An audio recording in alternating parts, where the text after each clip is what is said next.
man duma jur doom di ko ragal duma ëmb juróom-ñeenti weer. Un jour vient, je lutte contre la vie et la mort. Pendant 9 mois, je souffre. Et avec l'aide et la bénédiction d'Allah, mon enfant est né. Je me laisse bercer par mon enfant. Je ne le ferai jamais. Xale day def yëfu xale di wax waxu xale di yor comportement xale di solu xale di xalaatu xale. Si tu te crois tout permis pour être au-delà de ceux qui sont prêts à t'orienter vers le droit chemin de la réussite et de la félicité, prends ton chemin. Sa doom bu baaxee baaxal la sa doom bu bonee bonal la kon fexeel ba sa doom baax ndax bon amul njariñ sakkanu. Xale day am yar xale day am teggin xale day déglu le ka yaayam di jàngal ak baayam ci mbaax. Bu sa ndey bonee boo bonee wàcc nga. Bu sa ndaw xamul dara bay sàggane sam njàng ak sa éducation, tant pis pour elle. duma jur doom di ko ragal. Les parents ont démissionné et c'est pas normal. Quand ton enfant est mal éduqué, on va te pointer du doigt pour dire que c'est le fils de telle personne. Mais si l'enfant réussit, il sera le fils de tout le monde.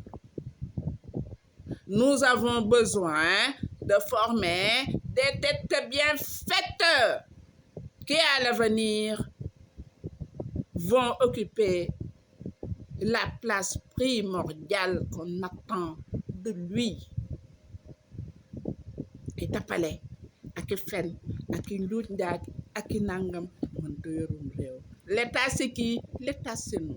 Les parents doivent assumer leurs responsabilités. Les enseignants doivent assumer leurs responsabilités. Le peuple doit assumer ses responsabilités et l'État doit fournir tous les moyens idoines qu'on attend de lui pour la bonne marche de l'école. Civisme, na dellu sa waat ci école yi. Ces enfants sont en perdition. Éducation morale, nañ ko dellu sa waat ci école yi. Xale yi dañoo gëlëm fi mu nekk nii xamuñu lu ñuy def. Xamuñu sax fu ñuy teg seen tànk. Éducation religieuse. Tous les prophètes, depuis Adam jusqu'au prophète Mohammed, salut et paix sur lui, ont un seul langage. Donc l'éducation religieuse doit être intégrée dans les établissements scolaires dès le bas âge. Un artiste a besoin d'un tuteur. Xale boo ko bàyyee ci lu ko neex loolu la ñuy wax sàq yaay bu màggee dina la jooyal waaye xale boo tegee ci wetam di ko jàngal baax di ko jàngal nu ñuy baaxe di ko encadrer bu màggee teral la. Suñu doom yi suñu nawle lañu ku fit am teraanga tey sa dooma la teral. Investissement ak alal doo mën a uti te teral te yaruloo sa doom yar bu baax yàq nga ko. Bul am dara amal sa ñaari te ni nga fóot ko. Bu jàngi jotee ma jàng, je suis élève. Xooluma doomu ministre, xooluma borom doomu alal, xooluma kenn. Je me suffis et je me contente de mon Seigneur. Je suis dans un temple de sagesse. Je suis là pour apprendre. Quand je serai grand, je pourrai partir de moi-même sans l'aide ou l'assistance de qui que ce soit. Évitez de laisser vos enfants à leur guise. C'est pas normal. Sama doom dinaa xool saagam lu fa nekk te du ko yëg. Sama doom dinaa xool ay yéreem lu fa nekk te du ko yëg. sama doom, je dois fouiller par-ci, par-là, parce qu'il est de mon devoir et de ma responsabilité devant Dieu de rendre compte à Allah le Tout-Puissant qui va me demander au grand jour de la lueur et de la lumière, quelle éducation as-tu donné à ton enfant pour qu'il soit si pervers? Et tu vas répondre, xale dañ ko yar ku jur doom danga ko yar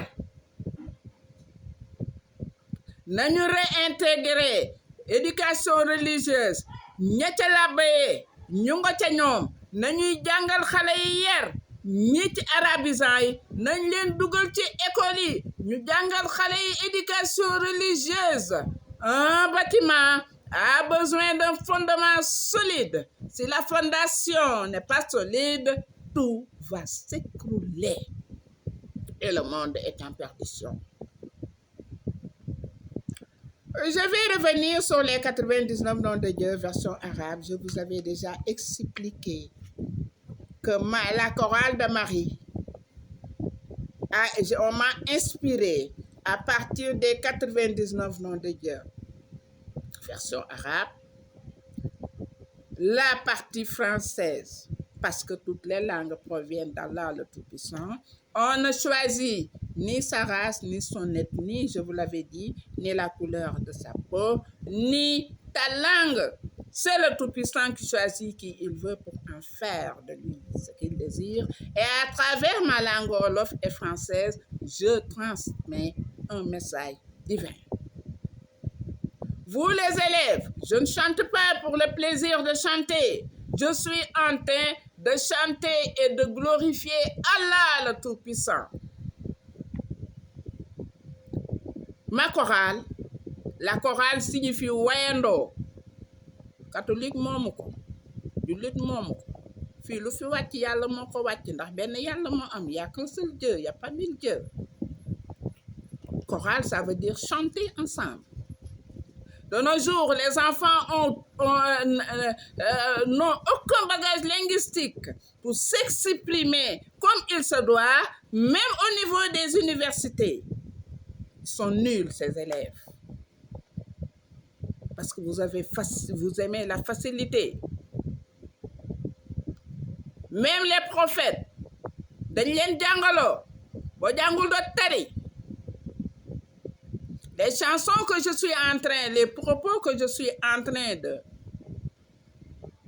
d'émettre via les réseaux sociaux, il faudra les apprendre par cœur. Chaque portable a un dictionnaire. Si je bute sur un mot, j'interroge mon dictionnaire pour savoir quel est le sens exact de ce mot. Dieu, en réalité, il est un tout. Mariam ne chante pas pour le plaisir de chanter, mais je chante pour transmettre un message divin à travers les réseaux sociaux. J'ai terminé avec l'État, mais je ne peux pas terminer avec Dieu. Le savoir que le Tout-Puissant m'a fait donc, tant que je suis en vie et que j'ai la possibilité, je vais terminer mes enseignements via les réseaux sociaux. Tout ce que j'avais à dire, je l'ai dit, et tout ce que je devais dire, je le dirai. L'État, c'est nous. Ne connaît qu'à assumer ses responsabilités. Hier, bu amaatoon ba léegi xale yi dinañ changer attitude ak comportement. Nous avons trop laissé en rade les enfants. Insultez-moi, c'est pas grave, j'en ai reçu de toutes sortes, c'est le cadet de mes soucis. Man saaga ma du tax saaga. Alors tak ci sama yaram ku yaree du ko bés dina ñëw dina la ñamal tàngalu safara ndax yàlla du wax ak ku yaree du ko. Satan moo yara du ko ba yor jikko mi ñaaw. Tant pis pour lui, et il va purger sa peine en affaire avec son occupe.